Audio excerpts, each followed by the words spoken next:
on this guided practice, you're going to have 1, 2, 3, 4, 5, 6, 7, 8 different equations. You're just going to mark a yes or a no if they pass through this point and if it has this slope. So on this one, you're going to have to find both. So let's find out the easiest ones first. Like for example, the y equals. See, y equals, not this one, not this one, not this one, y equals. So there's 3 of them. I'm going to work 2 of them with you, and you're going to do this last one by yourself. So let's put this in here. Y equals negative 2x plus 11. The first thing is the point. That one's easy. I'm going to just put 4, negative 3. And I'm just going to ask myself, is this point on the line? No. So you're going to go over here and you're going to type it in as a no. I'm just going to write it in. So this is a no. Let's check if it has a slope of positive 2. So I go here, I'm going to create this to a table. Then I'm going to create my own table using any 2 points. I'm going to use the last 2, 1 and 2, 9 and 7.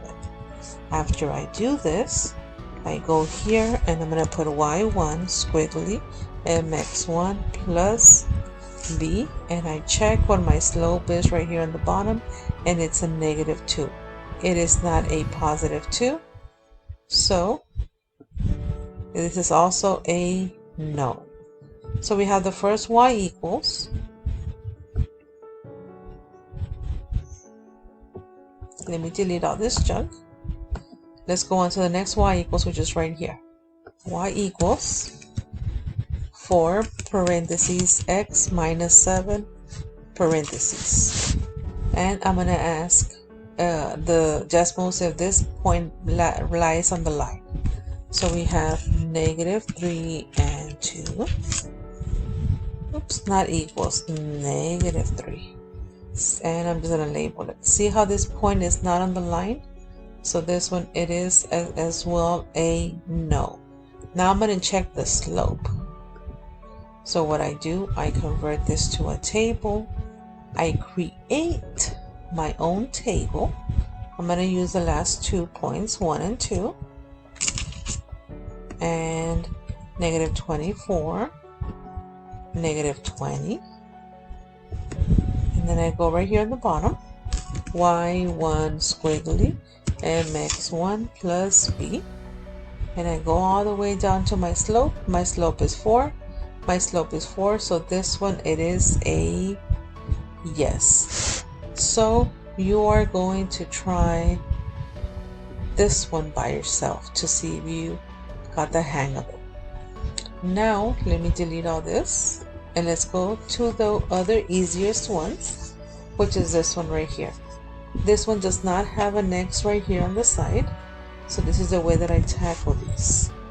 Y equals, and as I type in all this right here, negative parentheses x minus 4, and then I just get the opposite of plus 3, minus 3. Now I'm going to ask myself on the point, is the point on the line? Let me label it. It's right here. See how it's on the line? So this one, it is a yes. Is my slope negative 1? Well, I don't know. I have to figure that out. I go up here and I create, I make this to a table. I create my own table. 1 and 2, 0, negative 1. And then I'm going to go right here to his y1 squiggly mx1 plus b. And I check my slope. It's negative 1. My slope is negative 1. So this is a yes. So we have y plus. Let's look for another one. There's a y minus. And there's a y plus. So I'm going to do one more with you. And then you're going to do this one by yourself. So I'm going to work on this one right here. Let me delete all this. And I'm going to type in y equals this part right here, 3 parentheses x plus 7 parentheses opposite of minus 2 plus 2. Let me ask the point first, which is 2, negative 7. 2, negative 7. See how it is not on the line? So this one, it is a no. I'm going to check my slope to see if it's negative 3. So I convert this to a table. I create my own table using the last two. Well, that's what I like to use. You can use any points on the table that you wish. And then the y1 squiggly, mx1 plus b. I go down over here. My slope is 3.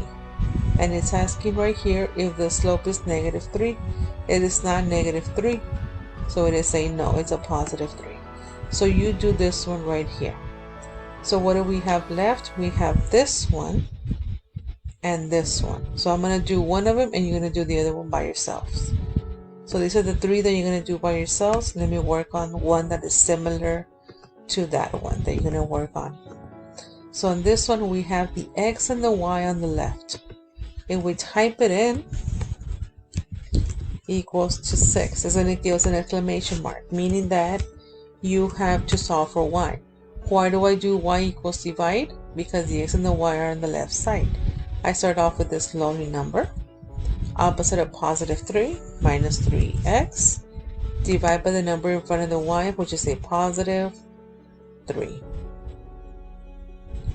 So I'm done with that. I check the point first, which is 2, 0. And as I can see, it is on the line. So this one, it is a yes. And then I'm going to check if my slope is negative 1. So I convert this to a table. I create my own table. 1 and 2, negative 1 and 0. And then I just type in y1 squiggly, mx1 plus b. I check my slope, which is a 1. My slope is not negative 1, it's a positive 1. So this is a no. And you're going to work on this one, this last 3. I gave you examples for each one so that you guys can follow along and mark a yes or a no.